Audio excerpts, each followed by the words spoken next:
أعوذ بالله من الشيطان الرجيم بسم الله الرحمن الرحيم اللهم صل على محمد وآل محمد وأجل فرجهم منزل و منزل کربلا قسط نمبر 24 واقع شب عاشور عزیزوں اب وہ شب آئی جسے شب عاشور کہتے ہیں۔ یہ وہ شب تھی جس کے لیے کیا خوب شاعر نے کہا، یا رب نہ سحر ہو۔ نفس المحموم میں شیخ عباس قمی علیہ رحمہ امام زین العابدین علیہ السلام سے روایت کرتے ہیں کہ آپ علیہ السلام نے فرمایا، جب شب عاشور آئی تو میرے بابا نے اصحاب و اہل بیت کو ایک خیمہ میں جمع کیا، پھر خطبہ دیا۔ سب سے پہلے آپ نے اللہ کی حمد و ثنا بیان کی، پھر فرمایا، اے اللہ میں تیری حمد بیان کرتا ہوں کہ تو نے ہمیں نبوت و امامت سے کرامت بخشی، ہمیں قرآن کی تعلیم دی اور دین کا سمجھ بوجھ عطا کیا، اور ہمیں کان، آنکھ اور دل دیے، بس تو ہمیں شکر گزاروں میں شمار فرما لے۔ اما بعد، مجھے نہیں معلوم کہ کسی کے اصحاب وفاداری میں میرے اصحاب سے بڑھ کر ہوں، اور نہ میرے اصحاب سے افضل کسی اور کے اصحاب ہیں، نہ میرے رشتہ داروں سے بڑھ کر کسی کے رشتہ دار صلح رحمی کرنے والے، اور نہ ان سے افضل کسی کے اہل بیت ہیں۔ بس اللہ میری طرف سے تم سب کو جزائے خیر دے۔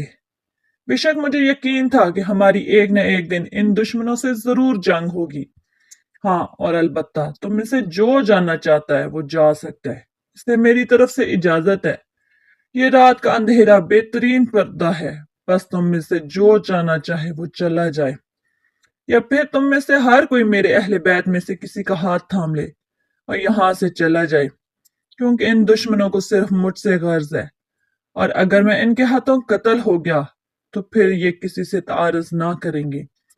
یہ سن کر امام حسین علیہ السلام کے بھائیوں، بیٹوں اور رشتہ داروں میں سے مولا عباس ابن علی علیہ السلام، محمد بن مسلم اور عبداللہ بن جعفر کے بیٹے کھڑے ہوئے، اور مولا عباس علیہ السلام نے سب کی نمائندگی کرتے ہوئے کہا، ہم ایسا کیوں کریں کہ ہم آپ کے پاس زندہ رہیں، اللہ ایسا دن کبھی ہمیں نہ دکھائے۔ پھر دوسروں نے بھی مولا ابوالفضل العباس کی تائید میں گفتگو کی۔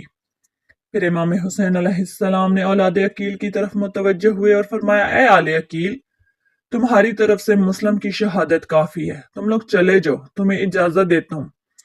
یہ سن کر آل عقیل نے جواب دیا، سبحان اللہ، پھر کیا لوگ یہ نہ کہیں گے کہ ہم نے اپنے قبیلے کے سید و سردار کو تنہا چھوڑ دیا اور اپنے چچا زادوں اور چچاؤں کی مدد کے وقت یاوری نہ کی، جو چچاؤں اور چچا زادوں میں بہترین چچا اور چچا زاد ہے، اور ان کی ہم رکابی میں تیر و تلوار نہ چلا سکے۔ واللہ ہم ہرگز آپ کو تنہا نہ چھوڑیں گے، بلکہ اپنی جان و مال و اولادوں کو آپ پہ قربان کر دیں گے، اور جہاں آپ جائیں گے وہیں جائیں گے، آپ کے بعد زندگی ہمارے نصیب میں نہ ہو۔ پھر اصحاب کی طرف سے سب سے پہلے مسلم بن اوسجہ اٹھے اور فرمایا کہ ہم آپ کو تنہا چھوڑ دیں، پھر کل ہم اللہ کے سامنے آپ کے حق کے متعلق کیا جواب دیں گے؟ اللہ کی قسم، میں اپنے نیزے سے ان دشمنوں کے سینوں کو چھلنی کر دوں گا اور ان پر تلوار سے وار کروں گا جب تک میرے ہاتھوں میں یہ تلوار موجود ہے، اور اگر میرے پاس اسلحہ ختم ہو جائے تو پتھر سے ان پہ حملہ کروں گا۔ اللہ کی قسم، ہم آپ کا ساتھ اس وقت تک نہیں چھوڑیں گے جب تک ہمیں یہ یقین نہ ہو جائے کہ ہم نے رسول اللہ صلی اللہ علیہ وآلہ وسلم کی عدم موجودگی میں آپ کی مدد کر کے ان کا حق ادا کرنے کی کوشش کی ہے۔ واللہ اگر مجھے معلوم ہو کہ 70 دفعہ مجھے مار کر جلا کر یہ عمل دہرایا جائے گا، تب بھی آپ کی نصرت سے باز نہ آؤں گا۔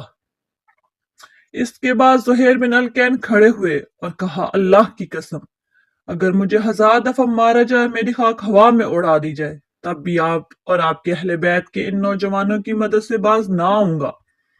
پھر باقی اصحاب نے بھی اسی طرح کی باتیں کی اور کہنے لگے، ہم آپ کو تنہا نہیں چھوڑیں گے، ہم اپنی گردنوں، پیشانیوں اور ہاتھوں پہ زخم کھا کر بھی آپ کی مدد کریں گے۔ یہ جذبہ دیکھ کر امام حسین علیہ السلام نے ان سب کو دعائے خیر دی۔ امام حسین علیہ السلام کے ایک صحابی محمد بن بشیر رضوان اللہ علیہ کا بیٹا بلاد فارس میں دشمنوں کے ہاتھوں میں قید تھا۔ امام علیہ السلام ان کے پاس آئے اور فرمایا، اے محمد بن بشیر الحضرمی، تم اگر جانا چاہو تو بے شک میں تمہیں جانے کی اجازت دیتا ہوں، جاؤ اور اپنے بیٹے کو چھڑانے کا سہارا تلاش کرو۔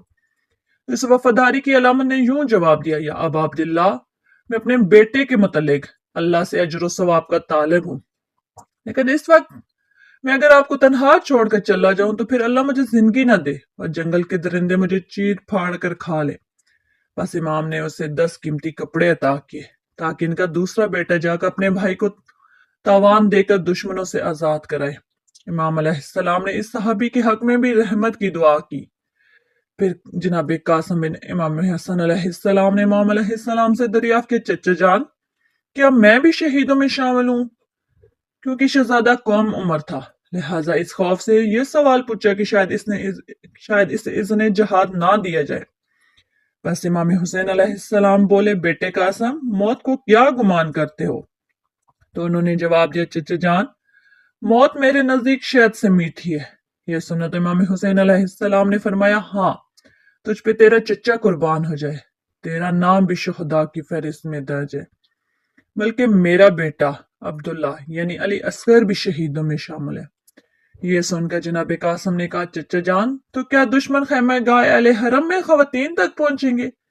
کیونکہ اصغر تو شیر خوار ہے اور وہ تو اپنی ماں کے پاس ہوگا۔ مظلوم کربلا نے جواب دیا، نہیں، بلکہ میں اس بچے کو پالیم پلانے کے لیے لے جاؤں گا، پھر یہ میدان میں دشمن کی تیر سے شہید ہوگا اور اس بچے کا خون میرے ہاتھوں پہ جاری ہوگا، اور میں اس خون کو آسمان کی طرف پھینک کر کہوں گا، اے اللہ، میں اس مصیبت پہ تیری رضا کی خاطر صبر و تحمل کرتا ہوں۔ السلام علیکم یا غریب نینوا، سلام ہو آپ پر اے فرزند رسول، آپ اور آپ کے پاک اصحاب و اہل بیت پہ کروڑوں سلام، اور لعنت ہو آپ کے دشمنوں پر۔ اللہ لعنت اللہ علی القوم الظالمین۔